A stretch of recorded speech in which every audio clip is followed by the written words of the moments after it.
আসসালামু আলাইকুম। ২০২৬ সালে ৮ম শ্রেণী থেকে তোমরা যারা জুনিয়র বৃত্তি পরীক্ষায় অংশগ্রহণ করতে চাও, তোমাদের বৃত্তি পরীক্ষায় অংশগ্রহণ করতে হলে এই ৬ টি বিষয় অবশ্যই তোমাকে মানতে হবে বা এই ৬ টি নির্দেশনা তোমাকে মেনেই পরীক্ষার হলে যেতে হবে।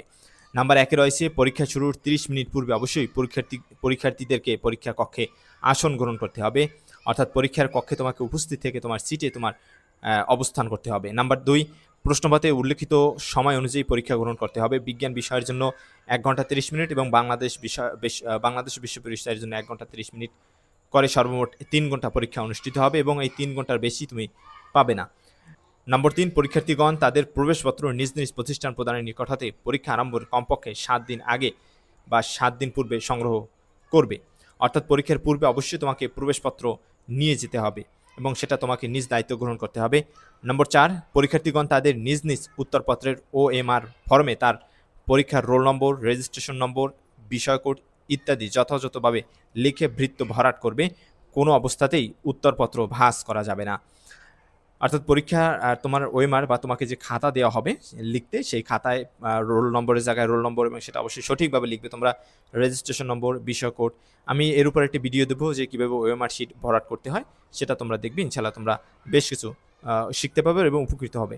নাম্বার ৫, পরীক্ষার্থীগণ পরীক্ষায় বোর্ড কর্তৃক অনুমোদিত সাধারণ সায়েন্টিফিক ক্যালকুলেটর ব্যবহার করতে পারবে এবং এ বিষয়ে কিন্তু একটা নির্দেশনা দেওয়া হবে বা পূর্বেও দেওয়া হয়েছিল যে কোন কোন ক্যালকুলেটর তোমরা পরীক্ষার হলে নিয়ে যেতে পারবে, একটা মডেল উল্লেখ করে দেওয়া থাকবে। নাম্বার ৬, কেন্দ্র সচিব ছাড়া অন্য কোনো ব্যক্তি বা পরীক্ষার্থী পরীক্ষা কেন্দ্রে মোবাইল ফোন সহ অন্য কোনো ইলেকট্রনিক্স ডিভাইস সঙ্গে আনতে পারবে না। অর্থাৎ তোমরা চাইলেও যে ইলেকট্রনিক ডিভাইস বলতে ইলেকট্রনিক যে ইলেকট্রনিক যে তোমাদের ঘড়ি রয়েছে, স্মার্ট ওয়াচ রয়েছে, এরপরে বিভিন্ন ধরনের ব্লুটুথ রয়েছে, তারপরে এয়ারবাড সহ আরও বিভিন্ন ধরনের ডিভাইস রয়েছে, এগুলো কিন্তু তোমরা পরীক্ষার হলে নিয়ে যেতে পারবে না। একমাত্র তোমরা ইলেকট্রনিক্স ডিভাইসের ভিতরে ক্যালকুলেটর ছাড়া অন্য কোনো কিছু নিয়ে যেতে পারবে না, মোবাইল ফোন তো দূরের কথা। এই ৬টি বিষয় মেনেই তোমাকে পরীক্ষার হলে পরীক্ষা যেতে যাবে তোমরা বা তোমরা পরীক্ষা দিবে। ধন্যবাদ সবাইকে। পরবর্তী আপডেটের জন্য অবশ্যই আমাদের ইউটিউব চ্যানেলের সাথে থাকবে তোমরা।